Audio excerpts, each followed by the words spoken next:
Հարկը բեր չի։ Հարկը նաև երջանկություն է ըստ ՊԵԿ նախագահի։ Որը որ մենք հատկացնում։ Եվ ուրեմն 700,000 երջանիկ պետք է մինչև նոյեմբերի 1-ը հայտարարագրի անցած տարվա եկամուտները։ Տարին կես է եղել, բայց 58,000 մարդ է հայտարարագիր ներկայացրել, դա հայտատուների մոտ 9%-ն է։ Չեմ կիսում այն տեսակետը, որ մարդիկ մատների արանքով են նայում։ Փաստ է, որ 5 ամիս է մնացել եկամուտները հայտարարագրելու վերջնաժամկետին, բայց դեռ շատերը նույնականացման քարտ ID չունեն, դա պարտադիր է հայտարարագիր ներկայացնելու համար։ ՊԵԿ նախագահը չի կարող ասել մինչև նոյեմբեր բոլորը կունենան ID քարտ, թե ոչ։ Այդ վստահությունը կարծում եմ մեզնից այդքան կախված չէ, ինչու որովհետև ներքին գործերի նախարարությունը ավելի հստակ կասի, թե մինչև նոյեմբերի 1 բոլոր ID քարտերը պատրաստ կլինեն, թե չէ։ Համենայն դեպս վերջի տվյալներով, վերջի քննարկումների տվյալներով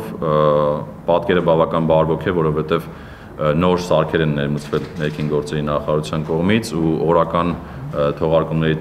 տեմպերը էապես ավելացել են։ Էդուարդ Հակոբյանի խոսքով քաղաքացին չի ենթարկվի քրեական պատասխանատվության, եթե հայտարարագիր չլրացնի, չնայած այդ հարցը ՊԵԿ նախագահի լիազորությունների տիրույթում չէ։ Մեր մասնագետների հետ քննարկումների արդյունքում մեր մասնագետների դիտարկմամբ նման խնդիր չի առաջանում,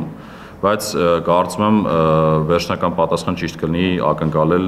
համապատասխան մարմիններից, ովքեր որ այդ քրեական հարցերով են զբաղվում։ Հայաստան խմբակցության падգամավոր Ագնես Ախամոյանը խորհրդարանում հայտարարել էր, որ պարզել է քրեական օրենսգրքի 444-րդ հոդվածով, եթե հայտարարագիր չլրացնի քաղաքացին կամ կեղծ տվյալներ ներկայացնի, կարող է 3-ից 6 տարի ազատազրկվել։ Նա հարցումներ էր ուղարկել ՊԵԿ եւ գլխավոր դատախազություն, բայց հստակ պատասխան չէր ստացել։ Նման մեծ ռեֆորմները